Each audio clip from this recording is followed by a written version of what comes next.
This is Mike with Advertising Report Card, and this Fill Your Trucks exercise is about Angie's List. Does Angie's List work? Yes. It is a place where you can go to start at $0 and get to 5K, 8K, 10K, sometimes even 20K a month, but you really have to grind through those leads, and some of them are good and some of them are bad, and I commonly get asked this question about, what is it about Angie's List? How do we make it work better for us? What is the expectation of doing other advertising outside of Angie's List? So I'm going to do a quick numbers breakdown because the best way to explain this is to really look at the numbers.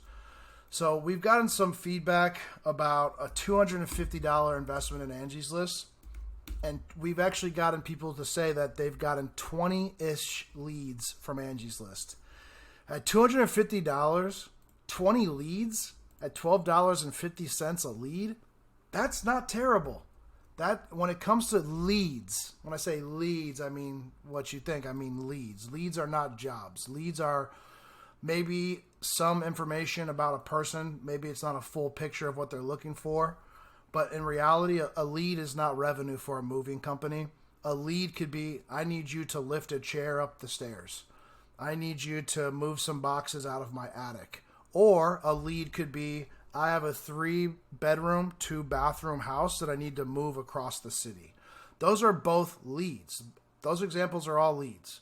How do you get one or the other, and how does that work with Angie's List? The reality of the situation is that you don't really know what you're going to get with Angie's List. It's a mixed bag. And what does that boil down to? A lot more work. If you have to process 20 leads to get one job versus having to process 2 leads and get one job, whether that job is extremely amazing or just average, the actual work and time that goes into processing all those additional leads can be a negative experience as a mover when you're trying to focus on spending your time with people that need the help that you want to provide with your team. So let's boil down and see what the actual cost per lead is with Angie's List. So at $250 at $20 per lead, you have a $12.50 a lead. I'm going to skip past all these other channels like Thumbtack, Yelp, and Craigslist and just keep this focused on Angie's List. Got to skip past Google Guaranteed, Google Ads, SEO, and, direct mail, door-to-door. We're going to just focus on Angie's List, right?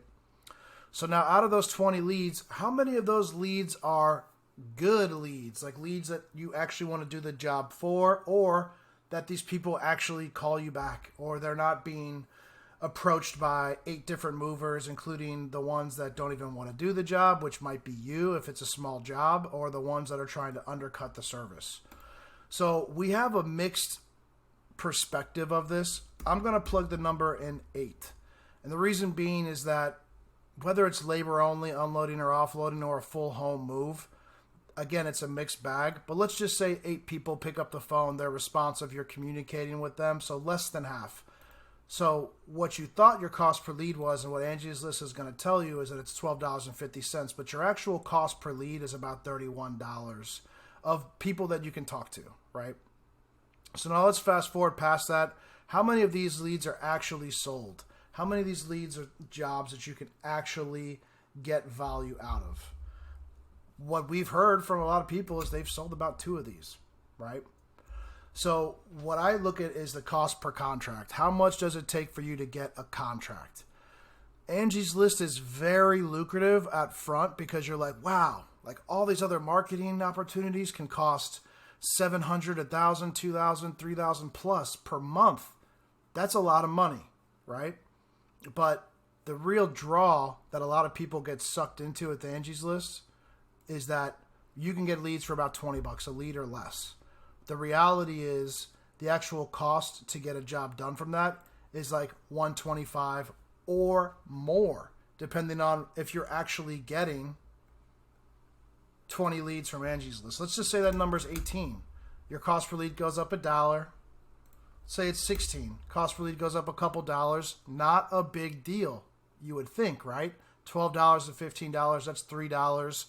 You can't even get a bottle of water anymore for like $2 or $3. Seems like a small margin, right? Scroll on back down here. And let's say your cost per lead, your leads that are good out of that smaller amount of leads that you have, it's like $6. Now your cost per conversation goes up drastically to $41. Let's say out of those 6 you close 1. Now your cost per close is about $250 to close an Angie's List lead. If they're getting lowballed, if there's other people, which there will be, on Angie's List just trying to win over every job that they can, maybe they don't even have a truck, maybe they just have a trailer, maybe they're renting a Penske. The variation there means that if you're just getting a basic job, even if you could have sold that estimate as a contract for like $1,000 to $1,200, you might have to go down to $750 just to win that business. And at $250 costs, at $750, your margin is what, $500? How much do your guys cost? You're really walking away from a lot of these Angie's List jobs with hopefully a couple $100 in your pocket per job. Might not sound terrible until you do this over 100 times. It's exhausting. You really can't build a business with that model. You can get to that 5K, 8K, 10K, 15K, 20K mark if you really start investing heavily in Angie's List. Like, let's just say as an example, you're putting in $1,000 per month. And let's get back to that regular cost per lead. What was that? It was like 20. So that's 50, right?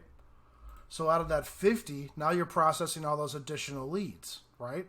So out of that 50, what you're getting, maybe, let's say 18 good leads, $55 cost per lead, still feasible, right? Out of that 18, let's say you're closing 4. Your cost per contract stays at $250 per close. So even if you're investing more money in Angie's List, your expense is going to match your revenue almost exactly, to the point to where, yes, you're generating more revenue, but you're burning out because you're doing more work and you're not getting enough net profit. It's very difficult to operate long-term or at scale with your Angie's List, Thumbtack, Yelp, or if you're a U-Haul contractor, if you are on the Dolly app. These sources are going to bring you into a market where you're competing with people that are like Walmart. If you're a moving company that's really trying to scale, you have to be Gucci. You can't be a Walmart, because when you're a Walmart, you're at the bottom of the barrel fighting for those jobs. Now, let me just say, devil's advocate, you could win a mansion job out of Angie's List. It's just extremely rare. People who go to Angie's List and Thumbtack are looking for people to eat each other on pricing so that you get the best deal possible. The savvy consumer isn't going to a site where they're getting their information sold 20 times over. They're going to Google and they're looking for the number one company with the most reviews. They might not be the cheapest company, but somebody who has a 3-bedroom, 2-bathroom house, they don't want the cheapest company. They don't want cheap help. They don't want their stuff getting broken. They don't want to be on a broker truck where their delivery was supposed to be 5 days out and instead they're going to get their stuff in 35 days. The consumer is changing in the moving industry. And if movers are trying to get started, I do recommend, hey, I talk to people about this all the time. And if they're in the range between 5K to 15K, I say, well, how much money are you putting in the Angie's List and Thumbtack? How's that going for you? The answer is always the same. But if you're trying to get your gross revenue up, these are the lowest barrier to entry sources because that initial cost per lead can be affordable. Just don't be fooled by the Angie's List Thumbtack marketing and the promise that you're going to get a lot of opportunity that's affordable. Because at the same end of the day, you're paying about the same amount that you would pay through other marketing channels. But as an example, Google Ads, Google Guaranteed, those people are coming direct to you. Those people are coming direct to you. You're selling them on your brand and your service. The cost up front for those channels is more, but the quality of the lead is higher.